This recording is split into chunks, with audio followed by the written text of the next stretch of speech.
안녕하세요. 잡시광입니다. 오늘 영상은 사이버 외교사절단 반크의 요청에 의해 제작된 영상입니다. 반크의 의미 있는 활동을 응원하는 마음에서 이번에도 마찬가지로 대가 없이 무료로 영상을 제작했습니다. 따라서 유료 광고 포함 태그는 달지 않았습니다. 얼마 전 세계 최고 명문대학이라는 하버드대학 경영대학원 필수 교과서에 한국 역사를 완전히 왜곡되게 기술한 내용이 알려져 커다란 문제가 됐습니다. 이 교과서에는 일본의 식민지배 덕분에 한국이 발전할 수 있었다는 일본 극우 세력의 터무니없는 주장이 서술되어 있었고, 일본군 위안부, 강제징용, 수탈 등 고통받은 한국인의 역사는 무시하고 있었습니다. 뿐만 아니라 일제강점기 35년 동안 일본 정부는 한국 경제를 일본의 것과 통합하고 한국어 사용을 금지했지만, 이 기간에 한국은 크게 산업화됐으며 교통과 전력이 발전했다. 교육, 행정, 경제체제도 근대화했다고 기술돼 있었습니다. 이쯤 되면 세계 최고의 대학원이라는 곳에서 나온 책이 맞나 싶은 생각이 들 정도인데요. 마치 일본이 직접 이 교과서를 기술한 것처럼 보일 정도로 일본 전범 세력의 주장을 그대로 기술해 놓고 있었습니다.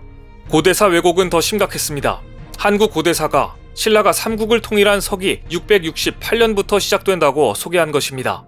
고구려나 백제 문화에 대한 설명은 없었고, 발해사는 아예 기술하지 않았으며, 고려는 중국에 조공을 바치는 속국이었다는 말도 안 되는 내용까지 서술돼 있었습니다. 일본과 중국의 로비가 덕지덕지 붙어 있는 역사 왜곡 자료 그 자체라고 볼 수 있는데요. 이를 발견한 사이버 외교사절단 반크는 문제의 심각성을 인지한 즉시 시정 요구에 나섰습니다. 이런 교과서를 유명 대학원인 하버드대 경영대학원에서 가르치게 그냥 놔둘 수는 없는 일이기 때문입니다. 먼저 항의 서한과 시정을 요구하는 편지를 경영대학원 측에 발송했고, 이어 한국어와 영어로 디지털 포스터를 제작해 SNS에서 배포했습니다. 하버드 경영대학원 한국 역사 왜곡 시정을 위한 글로벌 청원도 제기해 국제사회의 동참을 유도해갔습니다. 저희 채널에서도 디지털 포스터와 글로벌 청원을 독려하며 캠페인에 참여했습니다. 보시는 것처럼 디지털 포스터 상단에는 하버드대 경영대학원과 동경대학 건물 사진을 싣고 그 위에 이런 제목을 새겼습니다. 21세기 하버드 경영대학원이 100년 전 일본 제국대학입니까? 마치 100년 전 일본 제국대학에서 만든 것이 아닐까 싶을 정도로 일본 전범 세력의 입장에서만 서술돼 있기 때문입니다.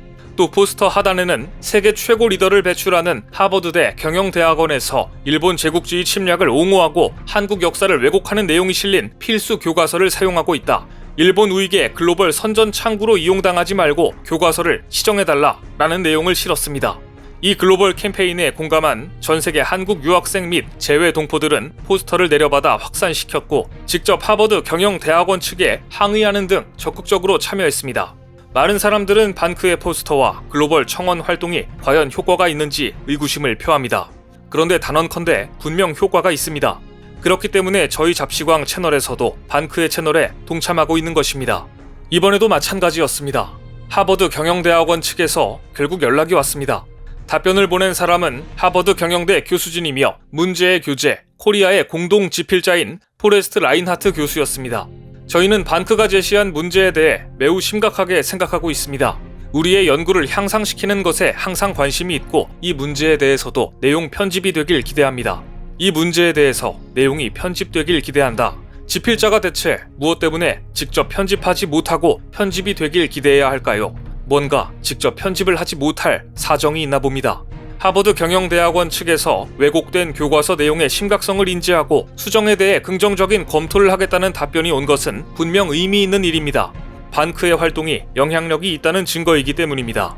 하지만 반크와 저희 채널은 반드시 시정될 때까지 캠페인을 계속 이어가기로 결정했습니다. 시정될 때까지는 시정된 게 아니기 때문입니다. 21세기 들어 한국의 국가 위상이 높아졌음에도 불구하고 세계 최고 명문대학이라고 알려져 있는 곳에서조차 이런 왜곡이 버젓이 일어나고 있습니다. 따라서 우리는 어떤 권위 있는 기관이라도 오류가 있으면 항의하고 정식으로 시정을 요구해야 합니다. 특히 한국 역사와 관련된 내용이라면 영향력 있는 기관일수록 더욱더 바로잡아야 합니다. 한 사람의 용기가 나비 효과가 되어 커다란 반향을 일으킨 사례는 정말 많습니다. 얼마 전 한국의 한 초등학생이 유명 백과사전인 브리테니커에서 오류를 발견했고, 결국 시정까지 받아내 화제가 됐습니다. 주인공은 반크에서 사이버 외교관으로 활동한 초등학교 6학년 학생이었습니다.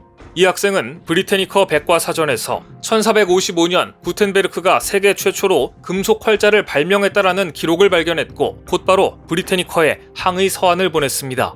구텐베르크의 발명은 1377년 즉지보다 무려 78년이나 뒤졌으며 구텐베르크는 세계 최초가 아닌 유럽 최초로 금속 활자를 발명한 사람이라고 말입니다.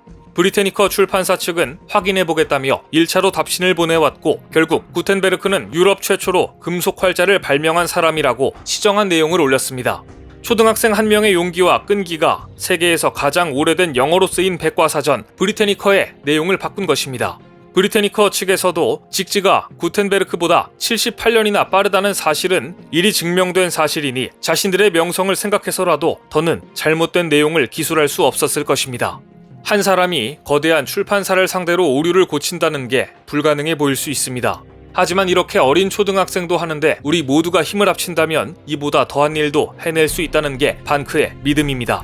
세계 최고 대학이라는 하버드 대학조차 지금도 여전히 한국 역사에 대한 왜곡이 발생하는 것을 보면 이러한 문제를 근본적으로 해결하는 길은 전 세계 1억 5천만 한류 팬을 친한파로 만들어 한국의 역사를 제대로 알려야 한다는 결론에 도달합니다.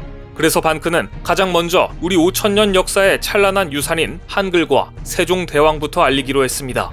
반크가 한문화재단과 함께 SNS를 통해 진행한 한류스타 발굴 프로젝트에서 응답자들이 뽑은 우리 역사 속 최고 한류스타 역시 세종대왕이었습니다. 전세계 1억 5천만 명의 한류팬, 국내 거주 외국인 214만 명, 해외 한국어 학습자 7,700만 명이 한글 홍보대사가 되어 한글로 소통하고 더 나아가 훈민정음 해례본을 알게 하고 이를 통해 세종대왕의 철학을 알게 된다면 이들 모두가 한국의 역사 왜곡을 살피는 파수꾼이 될 수 있기 때문입니다. 지금 한류로 높아진 한국에 대한 관심은 한국어 능력시험에 대한 관심으로 이어지고 있습니다. 세계적으로 한국어 능력시험 지원자가 폭발적으로 증가했고 한국어는 힌디어 다음으로 학습자가 빠르게 증가하고 있는 언어로 꼽힐 정도입니다. 따라서 반크는 현재 훈민정음 해례본과 세종대왕을 전 세계에 알리는 21세기 한글 홍보대사를 찾아라 캠페인을 진행 중입니다. 훈민정음은 한글 창제의 깊은 뜻과 원리가 담긴 한국의 유산이자 세계의 유산입니다. 하지만 현대 한국인들이 훈민정음을 읽기는 어려움이 많습니다.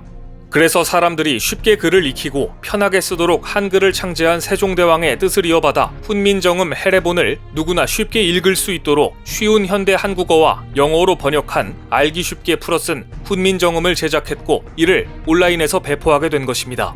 이 캠페인에 동참하시려면 반크 사이트에 공개된 훈민정음 해례본을 읽고 주변 친구들에게 해례본과 이 영상을 공유하시면 됩니다. 세종대왕은 백성들이 누구나 쉽게 문자를 배워 세상과 소통할 수 있도록 한글을 만들었습니다. 물시계와 해시계를 발명했으며 백성들이 농사할 때 도움을 주기 위한 농사직서를 편찬하는 등 일평생 모든 관심이 애민정신에 의한 것이었습니다. 세종대왕이 백성을 사랑한 방법은 한글을 만들고 알린 것만이 아니라 당시 조선을 세계 최고의 과학기술 국가로 만들기도 했습니다. 세종대왕 재위 시절인 15세기 조선은 세계 최고 수준의 과학기술 국가였습니다. 1983년에 발행된 과학사 기술사 사전에 따르면 1400년부터 1450년 각국의 창조적 성과물을 분석한 결과 조선의 세종대왕 재위 기간 조선에서는 세계를 변화시킨 연구 업적이 21건이나 나왔습니다. 이 같은 연구 업적은 당시 유럽과 아랍을 통틀어 19건이 나왔으며 중국은 4건, 일본은 0건에 불과한 것으로 조사됐습니다.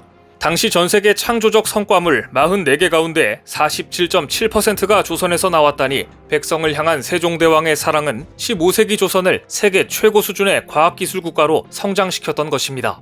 이런 세종대왕을 알리는 캠페인에 여러분들도 동참하고 싶지 않으신가요?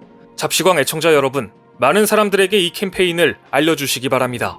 반크의 우리가 바로 21세기 한글 홍보대사 사이트 링크를 방문하시면 누구나 사이버 외교관이 되어 이 캠페인에 동참할 수 있습니다. 본문과 댓글에 사이트의 주소 링크를 걸어두겠습니다. 오늘 준비한 소식은 여기까지입니다. 댓글을 통한 여러분들의 많은 의견 기다리겠습니다. 시청해주셔서 감사합니다.